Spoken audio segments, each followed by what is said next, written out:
to that. Others are familiar traitnesses or strictly descriptive. Some are mere abbreviations that are not strictly descriptive. Some are mere abbreviations or strings of initials, such as UN, UNICEF, or UNESCO. Other abbreviations. Others are UN mere abbreviations or strings of initials, such as initials. UN.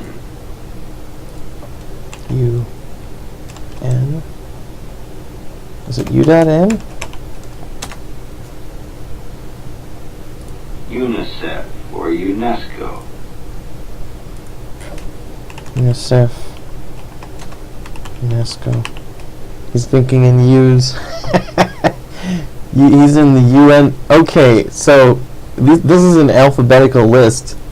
I wonder if Carl Jung pulled out the telephone book or something like that, and or some list of businesses, and was like looking at a list, and he needed good examples, so he pulled 3 out that were in a row on the list. So I think that's kind of interesting.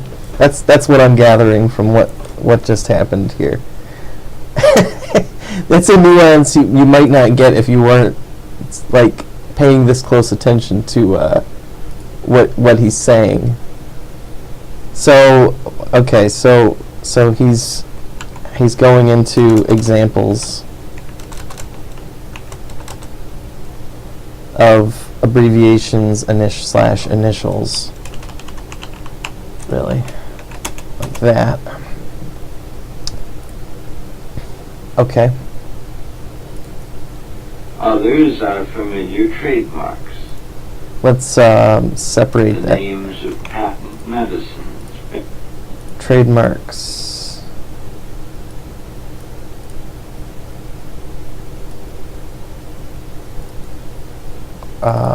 Yeah, so it needs to be like here. Trademarks. Patents. Well, he says patent medicine. Let's just keep it patent medicine. Let's listen. Badges or insignia. Badges or insignias. I would put those under images. Badges, insignia. Although these are meaningless in themselves, they have acquired a recognizable meaning through common usage or deliberate intent. Such things are not symbols. They are signs, and they do no more than denote the object to which they are attached. Okay, so he's saying signs are not symbols. So we need to be more clear here. Let's back it up a second. Are not symbols themselves. They have acquired a recognizable meaning through common usage or deliberate intent. Such things are not symbols. They are signs, and they do no more than denote the object to which they are attached. Okay. They denote the object to which they are attached.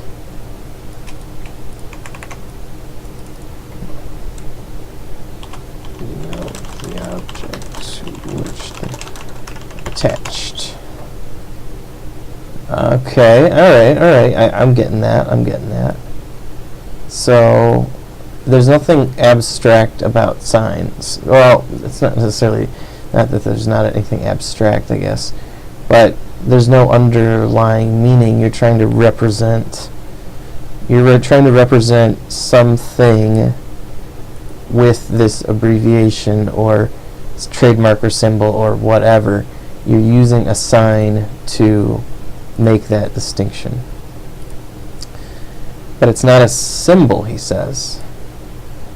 I think that's interesting. So let's see here. Let's let's just put this right here.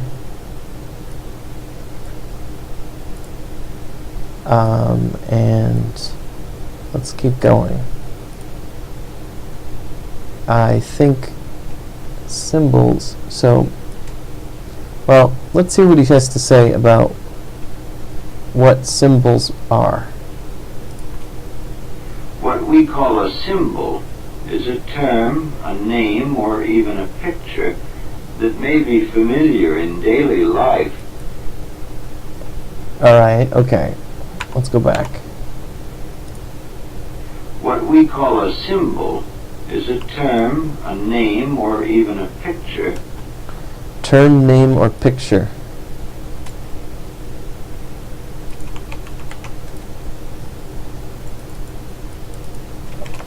Term, name, picture.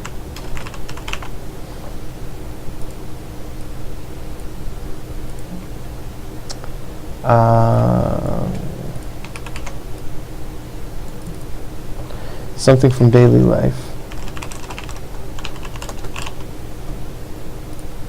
That may be familiar in daily life, yet that possesses specific connotations in addition to its conventional and obvious meaning. Right. Something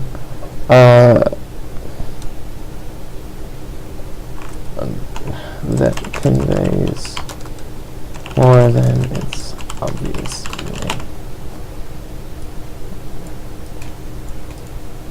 Alright. It implies something vague, unknown, or hidden from us. Vague, unknown, and hidden.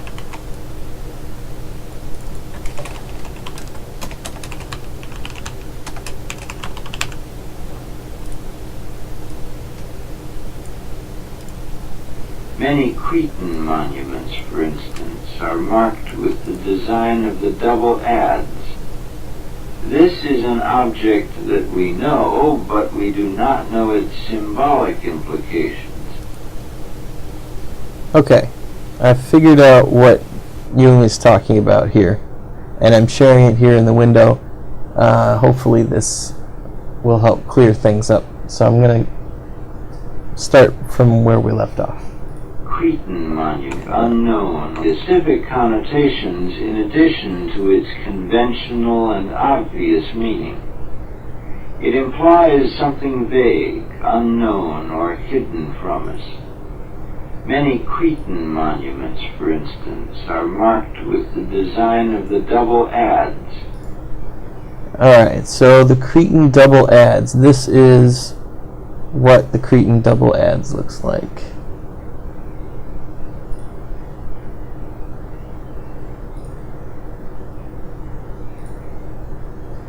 I'm going to steal one of these photos for my charts. Let's take a look here. Ooh, this one's good. This is an object that we know, but we do not know its symbolic implications. For another example, take the case of the Indian who, after a visit to England, told his friends at home that the English worship animals because he had found eagles, lions, and oxen in old churches. He was not aware, nor are many Christians, that these animals are symbols of the evangelists and are derived from the vision of Ezekiel, and that this in turn has an analogy to the Egyptian sun god Horus and his 4 sons. Whew, alright, there's a lot there.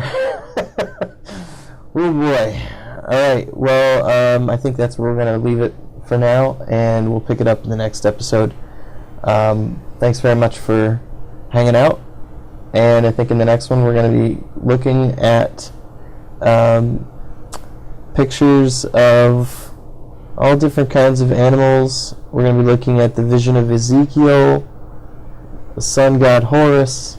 Going to be all kinds of interesting stuff to look at. So, thanks for joining me, and we'll see you in the next video.